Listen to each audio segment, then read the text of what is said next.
Hello and welcome back again to your own channel medico Swami. So doctors, I hope कि आप लोगों को जो हमने रोबोट्स का कल फर्स्ट लेक्चर देखा वो समझ में आया होगा और पता चला होगा कि अगर ये क्वेश्चन आता है तो लिखना कैसे। दो most of the questions philosophy के डायरेक्ट ही आते हैं, लेकिन जैसे आ गया डिफ्लेक्टेड करंट, लेकिन बात सिर्फ ये होती है कि हमें ये ही नहीं पता है कि डिफ्लेक्टेड करंट में लिखना क्या है। क्वेश्चंस ऑलमोस्ट डायरेक्ट आते हैं 80% ऑफ टाइम्स में। आज शुरू करेंगे हम लोग सेकेंड लेक्चर,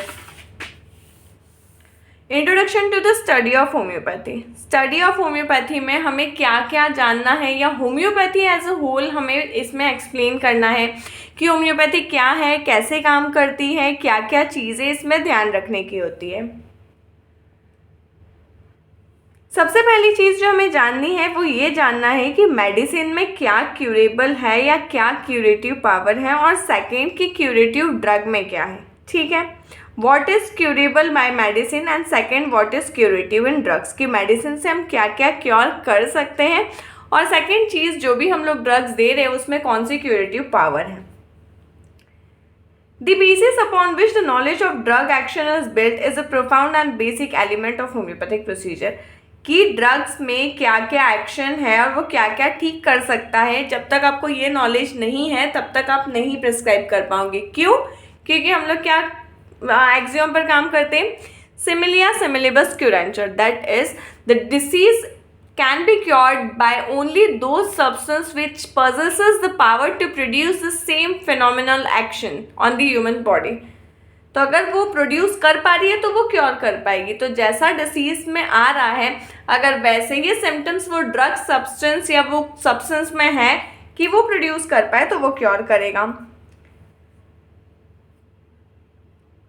ठीक है, फिर होम्योपैथी के प्रिंसिपल्स के बारे में बात करेंगे हम लोग। A man who adopts the homeopathic methods must be free from prejudice. Aphorism number 6 के बारे में बात करेंगे। अब आप इसको जितना, जैसे होता क्या है, कई बार हमें कुछ कुछ चीज़ें याद रह जाती है कोई क्वेश्चन की, और कुछ कुछ बिल्कुल भी नहीं याद होती है। तो जैसे अगर हमें यहाँ आ गया कि introduction to the study of homeopathy according to Robert, तो अब हमें इसमें याद रह गया कि हमें प्रेजुडाइज नहीं होना है, एक्शन ऑफ मेडिसिन बता देना है, प्रेजुडाइज नहीं होना है ये बता देना है, सिमिलिया सिमिलिबस क्यूरेंचर पर बात करने देना है। अब यहाँ पर आ गया प्रेजुडाइज, कि जो होम्योपैथिक प्रैक्टिशनर है उसको अनप्रेजुडाइज होना है। अब प्रेजुडाइज कोई भी कैसे हो सकता है, या तो नॉन ऑब्जर्वेशन से या माल ऑब्जर्वेशन से। फिर नॉन ऑब्जर्वेशन समझा देना है कि नॉन ऑब्जर्वेशन में क्या, उसने कुछ भी ऑब्जर्व किया ही नहीं। पेशेंट आया, मुझे छाले हो रहे मुंह में, उसने डायरेक्टली बोरेक्स दे दिया, तो ये हुआ कि उसने कुछ भी ऑब्जर्वेशन किया ही नहीं। माल ऑब्जर्वेशन में क्या हुआ है, उसने थोड़ा बहुत ऑब्जर्वेशन किया है लेकिन या तो गलत हो गया है उससे, या तो वो करेक्ट पॉइंट तक नहीं पहुंच पाए। जैसे छाले हो रहे तो आपने कुछ खाया था, आपका पेट खराब है, पानी कम पीने में आया, या क्या हुआ, पेशेंट ने थोड़ी बहुत चीज़ें बता दी, बाकी इसने डॉक्टर ने पूछना ज़रूरी नहीं समझा, और नॉन ऑब्जर्वेशन की वजह से उसने कोई सा और मेडिसिन दे दिया। तो ये दोनों ही चीज़ें गलत है। फिर भी माल ऑब्जर्वेशन को हम लोग थोड़ा बहुत कंसीडर कर लेते कि एटलीस्ट उसने थोड़ा तो कोशिश तो किया पूछने के लिए। तो ये सारी चीज़ें भी आप लिख दोगे, क्योंकि एमपीएमएस यूनिवर्सिटी में वर्ड लिमिट आ जाती है, तो बहुत ज़्यादा आंसर को बढ़ाना नहीं। लेकिन अगर आपने स्पष्ट कुछ कुछ पॉइंट्स लिख दिए ना तो आपको मार्क्स पूरे मिलेंगे। ऑल्सो कुछ लोगों के कमेंट्स आए हैं कि पेपर में लिखना कैसे, वो भी बताइए। तो उसके लिए एक सेपरेट वीडियो किसी दिन लाएंगे, कोई पेपर को सॉल्व करके मैं आपको बताऊंगी कि कितना कितना लिखना होता है, कैसे आप लिख सकते हो कि आपका जो पेपर है वो एग्जामिनर के पास सिर्फ और सिर्फ 3 से 4 मिनट होते पर आंसर शीट को चेक करने के लिए। तो उसमें उसे सारी की सारी चीज़ें कैसे मिल जाए कि हाँ यार ये तो इसने बहुत सही लिखा है, कैसे आपकी आंसर शीट बहुत अलग से दिखे, तो उसके लिए एक अलग से वीडियो लाएंगे। ठीक है, तो यहाँ पे आया कि हमें अनप्रेजुडाइज होना है। He must learn the symptoms, symptoms क्या है, सिम्टम्स कैसे लेते हैं, और उसका इशू क्या है, उसकी वैल्यू क्या है, इंपॉर्टेंट सिम्टम्स क्या है। होम्योपैथिक फिजिशियन के लिए सिम्टम्स बहुत बहुत ज़्यादा इंपॉर्टेंट होते हैं। कब, कहाँ, कैसे, क्यों, कब से क्या सेंसेशन है, क्या लोकेशन है, क्या मॉडलिटी से, उसके साथ क्या हो रहा है, उसके पहले क्या हुआ था, उसके बाद क्या होता है, ठीक कैसे हो जाता है, क्या करने से बेटर लगता है, ये सारी चीज़ें बहुत ज़्यादा इंपॉर्टेंस रखती हैं। केस रिकॉर्ड बनाना है। Cure is always accomplish with the least possible disturbance to the patient and in the gentlest manner. यहाँ पर हम लोग कौन सा एफोरिज्म एक्सप्लेन करेंगे ये वाली लाइन के अकॉर्डिंग मुझे कमेंट सेक्शन में ज़रूर बताना। होगा क्या, जितना रिस्पॉन्स आप लोगों की साइड से आएगा ना उतना मुझे पढ़ाने में मज़ा आएगा। I just love teaching. लेकिन जब तक सामने से रिस्पॉन्स नहीं आता ना फिर लगता है कि मैं मुर्दों को पढ़ा रही हूँ।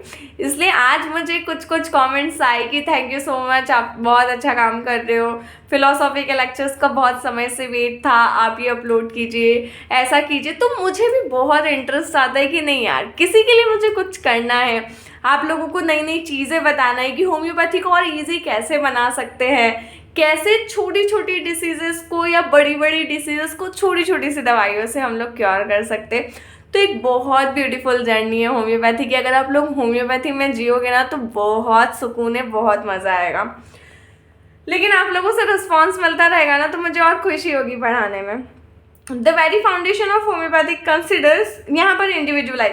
आपको जहाँ कुछ नहीं समझ में आए ना you can go with individualisation, क्योंकि होम्योपैथी में ऐसी एक भी जगह नहीं है जहाँ इंडिविजुअलाइजेशन की बात ना की गई हो। इसलिए जिस भी टॉपिक में कुछ ना समझ में आए इंडिविजुअलाइजेशन को समझा देना है। You will get the marks, not the full marks but you will get some marks.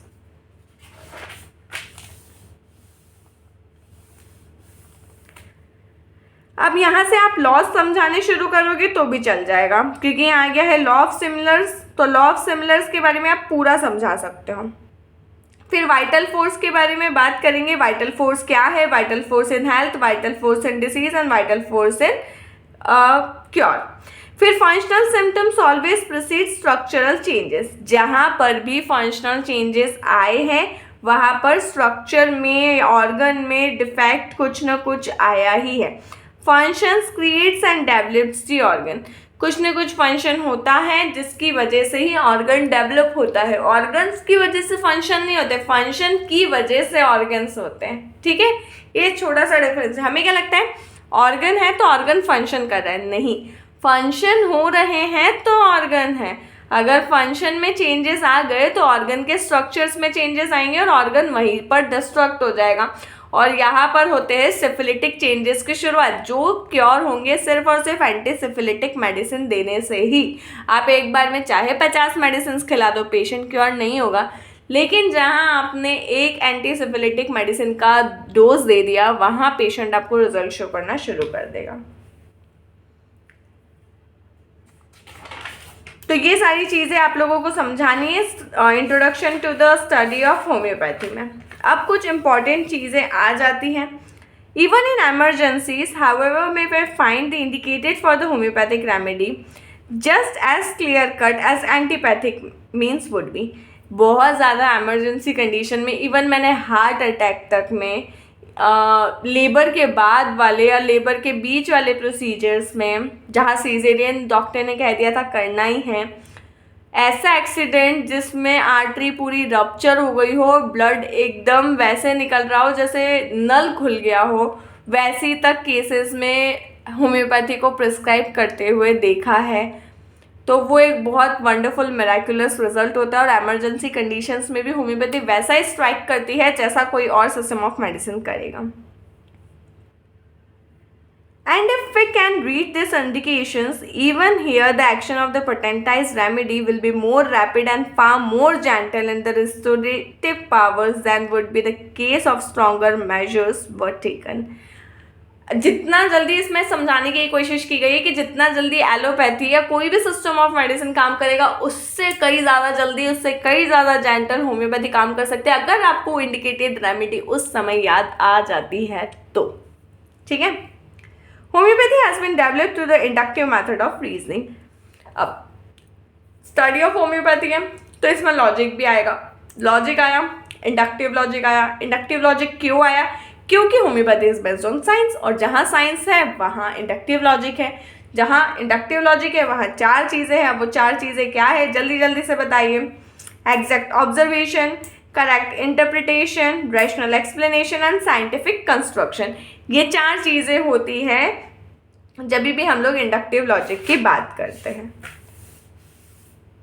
The discoveries of principle of potentization was Hahnemann's best and greatest gift to the science of general and to the science of medicine in particular. जो potentization है, seriously सोचो अगर नक्स को हम लोग ऐसे ही दिया करते क्रूड फॉर्म में ही, तो क्या पता क्या होता होम्योपैथी का। मतलब कभी कभी सोचो आप कि हम लोग पावर में पोटेंसी में देते हैं, लिमिटेड डोजेस में देते हैं, तभी भी कभी कभी एग्रावेशन हो जाता है, पेशेंट में दिखने को मिलता है एग्रावेशन। तो अगर हम लोग क्रूड फॉर्म में देते तो क्या हालत होती, थोड़ा सा कभी सोच के देखना। तो हैनीमैन सर ने जो पोटेंटाइजेशन की थ्योरी दी है वो एक बहुत अच्छी चीज़ दे दी है हमें।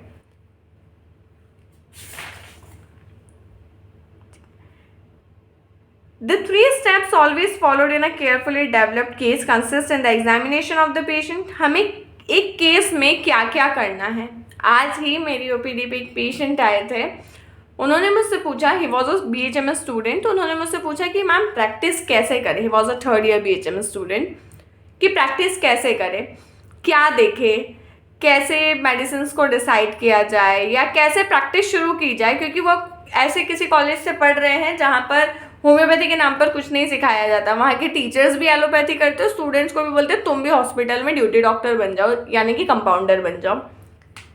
क्या गलत बोला मैंने? BHMS की औकात किसी भी एलोपैथिक हॉस्पिटल में कंपाउंडर की ही है। You are not a doctor, you are doctor in your own cabin of your own clinic. Okay, तो क्या 3 चीज़ें देखेंगे। सबसे पहले आपको पेशेंट को एग्जामाइन करना है, सिम्टम्स को एग्जामाइन करना है, सिम्टम्स को रिकॉर्ड करना है। उसके बाद आता है मटेरिया मेडिका का एग्जामिनेशन, जो कि सबसे ज़्यादा इम्पॉर्टेंट होता है। आपने पेशेंट को देख लिया कि उसको क्या क्या हो रहा है, वो कैसा है, काला है, गोरा है, लंबा है, छोटा है, मोटा है, पतला है, कैसे हेयर्स है, कैसी हाइट है, कैसा उसका ग्रोथ है, डेवलपमेंट है, पूरा देख लिया। फिर उसके सिम्टम्स देख लिए कि अभी क्या हो रहा है। अच्छा, एक्जिमा हो रहा है, एसिडिटी है, नौशिया होता है, वॉमिटिंग होता है, माइग्रेन का कंप्लेंट हो जाता है, कभी कभी कॉन्स्टिपेशन रह रहा है। उसके बाद आया मटेरिया मेडिका, जो मोस्ट मेन पार्ट है कि उसमें आपको कॉन्स्टिट्यूशन ढूंढना है कि वो कैसे काम करेगा। तो ये 3 बेसिक स्टेप्स होते हैं होम्योपैथिक प्रैक्टिस करने के लिए। देन लास्ट आता है what a physician know before he can successfully practise medicine. इसमें लिखना है what is curable by medicine and what is curative in drug. अब देखो क्वेश्चन घुमा फिरा करके यहाँ आ जाते हैं। जो फिलोसॉफी से बच्चों को डर लगता है वो मेन रीज़न यही है कि क्वेश्चन आता है what must the physician know before he can successfully practise medicine according to Roberts. तो बच्चे कंफ्यूज हो जाते हैं कि क्या लिखे, क्या क्वेश्चन है, समझ ही नहीं आ रहा है। तो इसमें सिंपली यही लिखना है what is curable by medicine and what is curative in drug, मतलब curative power of medicine and curative power of drugs. तो इसमें आपको वो सारी चीज़ें एक्सप्लेन करनी है। अब यहाँ पर जो क्वेश्चंस दिए हुए पेज नंबर 32 और 33 पर, इनको थोड़ा सा देख लेना, क्योंकि अकॉर्डिंग टू रॉबर्ट करके लास्ट लाइन में ये आ जाते हैं क्वेश्चंस और इनके आंसर सभी के सेम ही हैं। तो इसमें हम लोगों ने क्या क्या चीज़ें देखी, एक बार हम लोग क्विकली रिवाइज कर लेते हैं। सबसे पहले हम लोगों ने देखा कि क्या क्यूरेबल है मेडिसिन में और क्या क्यूरेबल है, क्या क्यूरेटिव है ड्रग में। एक्शन ऑफ मेडिसिन क्या होता है, उसको कैसे देखा जाए। नेचर्स लॉ कैसा है, क्या है। होम्योपैथी जो है सिंपल इजी लॉस पर बेस्ड है। होम्योपैथी अगर प्रैक्टिस करनी है तो यू मस्ट बी अनप्रेजुडाइज। सिम्टम्स का आपको पूरा नॉलेज होना चाहिए। जो होम्योपैथी का फाउंडेशन है वो इंडिविजुअलाइजेशन पर बेस्ड है और इंडिविजुअलाइजेशन प्राइम इम्पोर्टेंस रखता है। उसके बाद हम लोगों ने देखा कि अगर फंक्शनल चेंजेस आए हैं तो ऑर्गन में डिस्ट्रक्शन डेवलप होगा, जो कि एंटीसिफिलिटिक मेडिसिन से ही क्योर होगा। होम्योपैथी किसी भी ऐसे मॉर्बिड एजेंट्स को नहीं कंसर्न करता है। Health is restored after the removal of all the symptoms and then only then is all the disease removed. Emergency cases में भी होम्योपैथी उतना ही जल्दी काम करती है जितना कोई और another system of medicine work करेगा। होम्योपैथिक लॉजिकल पर बेस्ड और लॉजिक होता है इंडक्टिव लॉजिक की चारों चीज़ों को एक्सप्लेन करना है। पोटेंटाइजेशन की जो थ्योरी दी है हैनीमैन सर ने, वो एक बहुत बड़ा योगदान दिया है होम्योपैथी में। जो भी लोग प्रैक्टिस करना चाहते हैं होम्योपैथी के, उनके लिए 3 चीज़ें इंपॉर्टेंट है: examination of the patient, examination of symptoms and their record, and the examination of the materia medica. उसके बाद what a physician must pursue, तो एक्शन ऑफ मेडिसिन या what is curative by medicine and what is curative in drug. ये third part में दिया हुआ है बहुत डीप में। तो ये था सेकेंड लेक्चर। कल हम लोग डिस्कस करेंगे थर्ड और फोर्थ, ये सारा कंटिन्यू में आ जाएगा। वाइटल फोर्स, फिर vital force in health disease और क्योर ही है, तो ये थोड़ा सा हम लोग कॉन्टिन्यूटी में ले लेंगे 1-2 चैप्टर्स को। तो आई होप आप लोगों को लेक्चर समझ में आ रहे होंगे। अभी भी आप लोग लेकिन वीडियो को लाइक नहीं कर रहे, देखने के बाद व्यूज़ ज़्यादा होते हैं, लाइक्स नहीं होते हैं।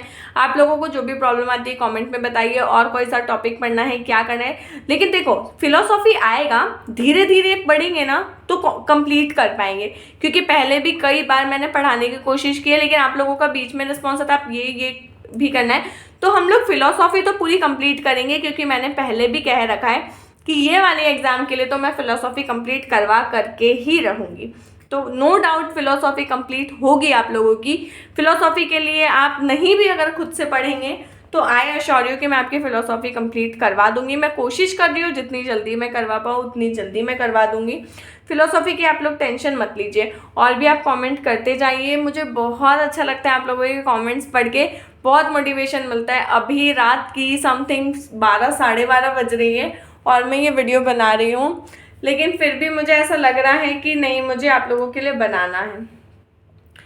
Look at the time now, it's 12:11 और मुझे सच में बिल्कुल भी नींद नहीं आ रही है, कुछ नहीं लग रहा है। मुझे लग रहा है कि नहीं, मुझे पढ़ाना है। वो कमेंट ने मुझे बहुत हिट किया है। Thank you so much for commenting. Keep showering your love, support and everything. This is your own channel.